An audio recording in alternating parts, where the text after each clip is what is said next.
오늘 4월 5일 브리핑을 시작하도록 하겠습니다. 오늘은 이게 방역상 괜찮다 그래서 윤석열 당선인은 오늘 오전에 인수위원회 간사단 회의를 주재합니다. 간사단 회의는 오늘이 세 번째입니다. 이 각 분과별 국정과제가 1차적으로 취합이 됐고 선별 작업이 진행이 됩니다.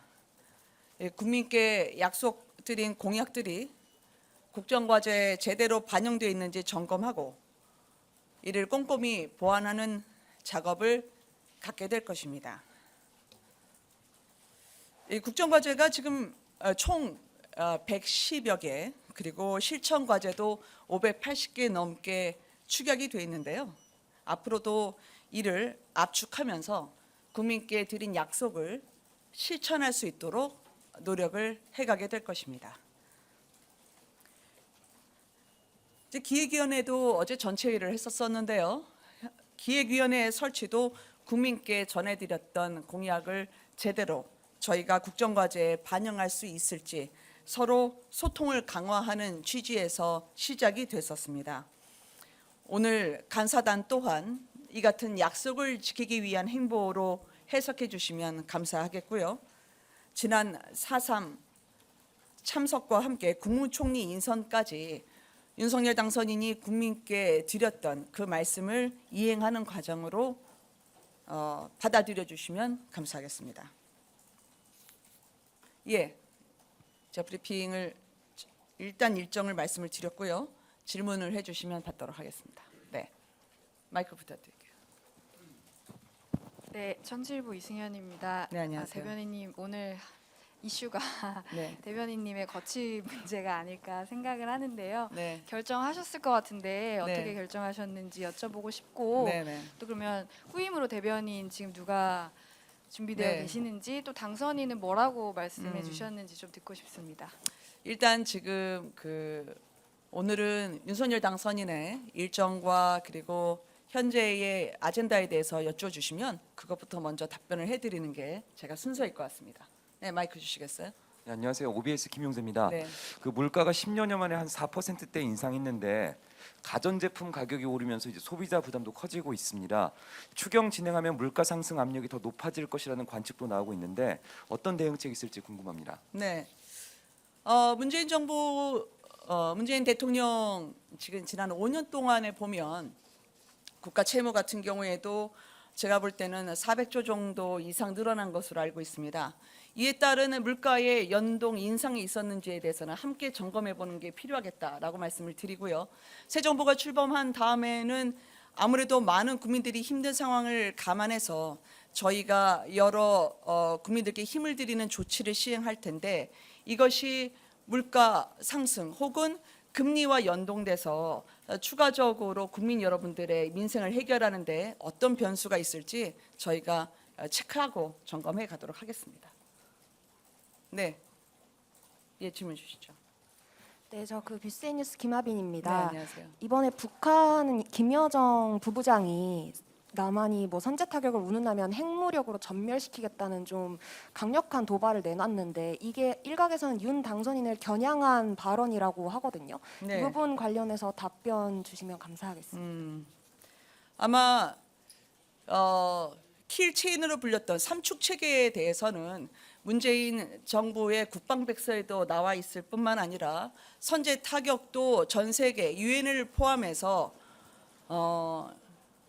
예방적 차원이 아닌 선제적 위협이 상존하고 있을 때 취할 수 있는 조치로 받아들여지고 있는 것 중에 하나입니다. 그런데 이 발언은 서 국방부 장관이 이야기한 다음에 나왔죠. 그리고 서 국방부 장관은 현재 정부에 소속되어 있는 분이기도 합니다. 따라서 앞으로 북한에서의 도발 그리고 안보 위협에 대해서는 한치 오차 없이 저희가 임해 나갈 것임을 말씀드리고요.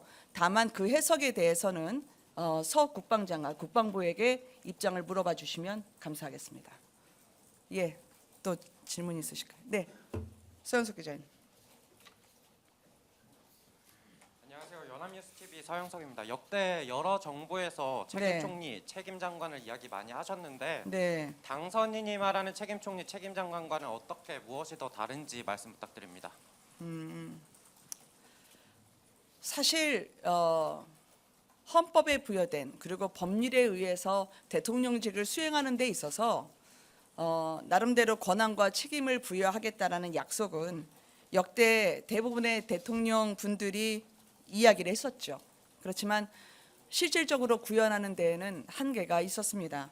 그 윤석열 당선인은 아마 당선인 시절 이전부터 강요 인선 문제를 포함해서 국정 전반에 대해서 총리 후보자와 긴밀히 협의하겠다라는 뜻을 밝힌 바가 있었고요.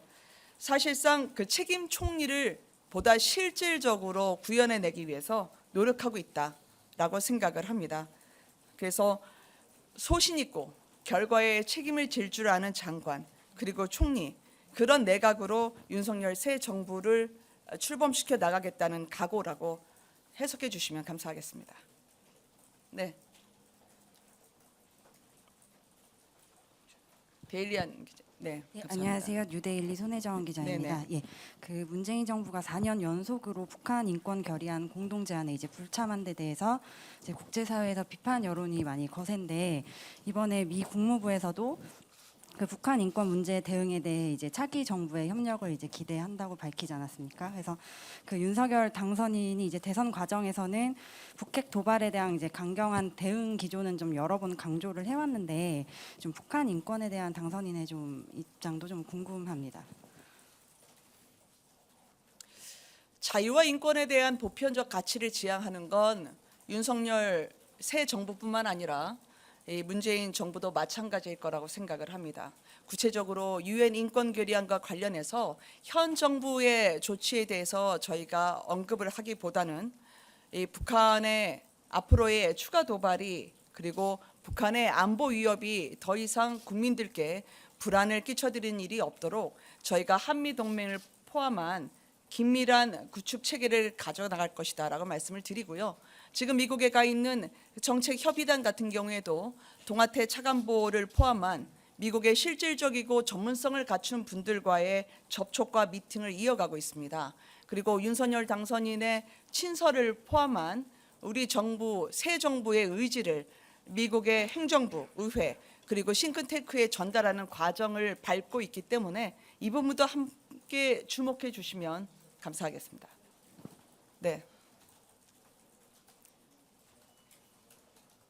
정의준 예, 네. 경인일보 정의종입니다. 네네. 이준석 대표가 이번 지방선거 결과는 네.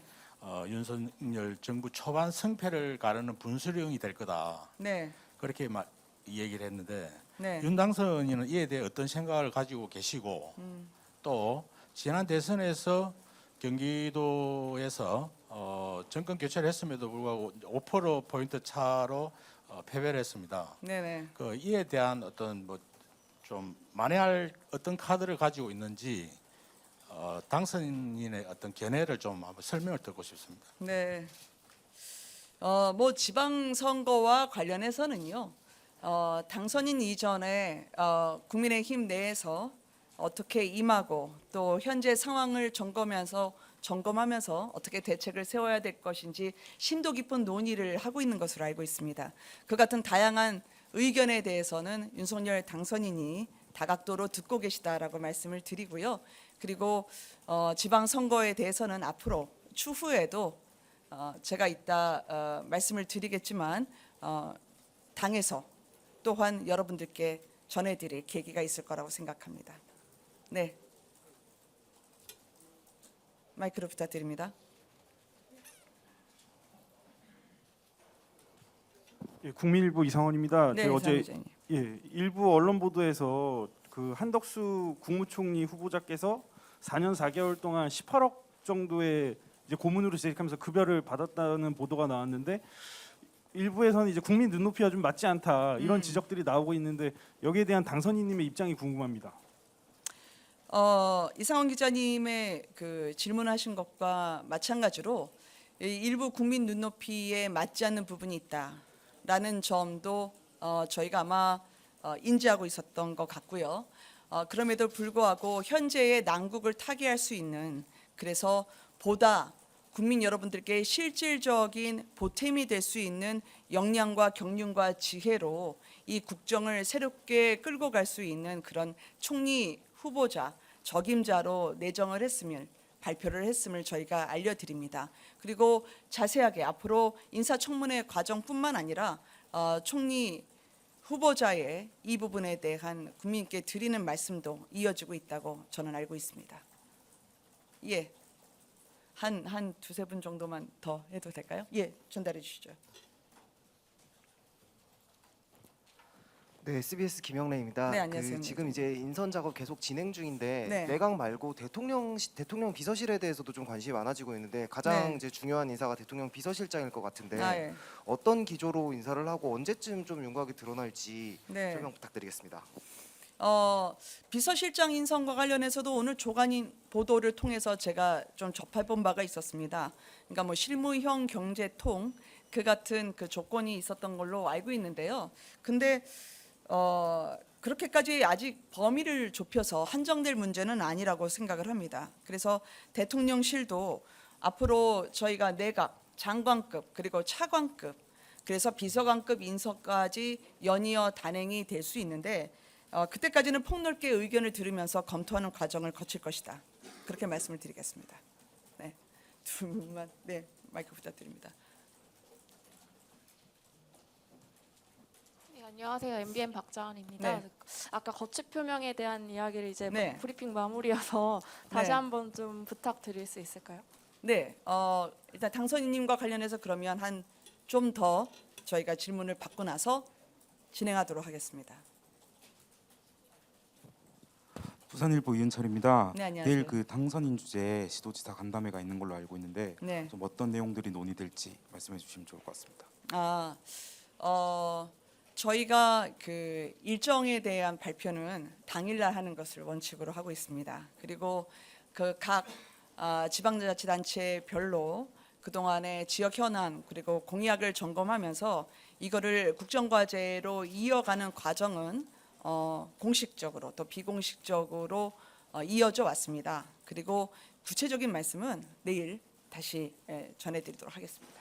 예, 세수 기자님이랑 저 뒤에 계속 말씀 주셨는데, 네,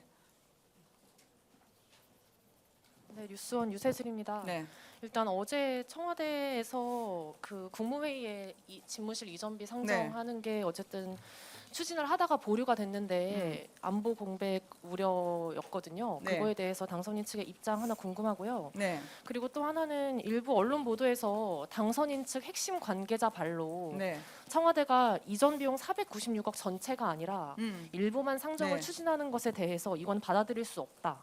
집무실 이전을 계속 방해하는 거다라는 게 당선인 측의 핵심 관계자 발로 나와서 네. 여기에 대한 입장 부탁드립니다. 그 용산 이전의 예비비 관련해서는 내일 임시국무회의를 소집해서 처리하는 것으로 전해 들었습니다. 아마 협조가 잘 이루어질 것이라고 믿고요. 그리고 실무적으로 시간이 좀 걸렸다고 들었습니다. 그래서 오늘 국무회의가 아닌 내일 임시국무회의로요. 내일이나 내일 모레 금명간 이루어질 수 있겠죠. 내일이나 내일 모레면 정확하게 금명간이라 표현하기 어렵습니다. 원만하게 잘 협의해 나가고 있고요. 그리고 청와대 즉 문재인 대통령과 윤석열 당선인의 만찬 이후에 큰 틀에서의 협조는 제대로 이루어지고 있다. 그렇게 믿고 있다 말씀드립니다. 큰 우려 안 하셔도 될 것 같다고 생각합니다. 네. 네.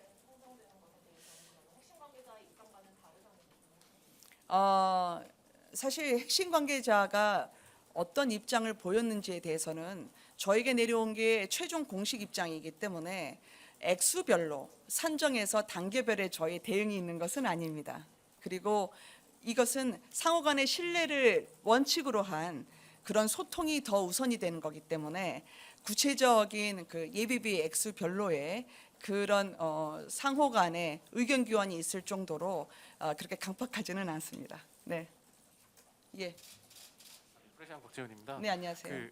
일부 보도에 따르면 당선인께서 김태흠 의원에게 전화를 드려서 네. 좀 당선인께서 국민의힘 김태흠 의원에게 전화를 드려서 네네. 충남지사 설마를 좀 설득하셨다는 보도가 있는데 네네. 물론 그 대통령의 통치행위가 고도의 정치행위인 건 맞는데 음. 좀 뭔가 좀 그 지방선거의 이제 어떤 방향이나 이런 거는 좀 거리를 두셔야 되는 부분인데 혹시 어떤 좀 너무 정치적으로 해석되는 게 아닌지 그러시구나. 그리고 이제 혹시 이제 대변인의 어떤 거치에 대한 입장 표명이 있으셨다면 네. 그것도 이제 같은 해석이 나올 수 있는데 그 부분에 대해서 좀 설명. 김태흠 의원님 건에 대해서는 제가 그때 듣기로는 그 당의 중진분들을 만나는 과정에서 이게 충남 지방선거를 고민하시는 분들이 적지 않았고 그 상황에 대해서요. 그래서 그 과정에서 나온 것으로 알고 있습니다.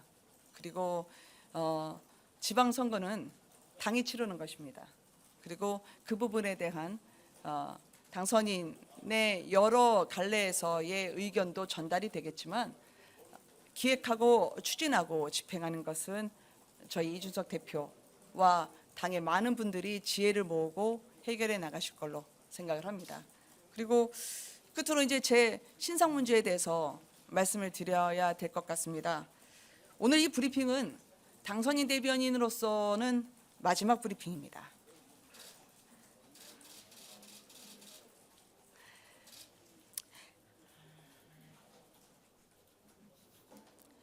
지방선거 이 출마 여부를 놓고요. 그 차기 정부의 국정과제를 수립하는 그 엄중한 과정에서 제 신상에 대한 언급이 제기되는 것은 바람직하지 않다고 생각합니다. 출마의 최종 결심은 서진 않았지만 가급적 이른 시간 내에 제가 결심을 밝혀드리도록 하겠습니다. 그동안 이제 굉장히 어려운 취재 환경이 있었었는데 윤석열 당선인과 그리고 인수위에 언론인 여러분들께서 보내주신 애정 진심으로 감사드립니다. 그리고 제 후임을 이제 소개를 해드려야 될 것 같습니다. 제 인생에서 매우 소중한 시간들을 이제 마감하고요. 여러분들께 이제 새 아침을 열어주실 배현진 대변인을 제 후임 대변인으로 소개해드리도록 하겠습니다. 오셨나요? 인사 한 말씀 하세요. 네, 취재진 여러분 안녕하십니까? 우리 김은혜 전 대변인을 이어서 여러분과 함께 생활할 배현진입니다. 잘 부탁드립니다. 우리 윤석열 당선인이 또 정부를 출범하기까지 가장 중요하게 여기시는 소통 그리고 그 역동성을 여러분과 함께 나누기 위해서 앞으로 충정을 다해서 최선을 다하겠습니다. 잘 부탁드립니다.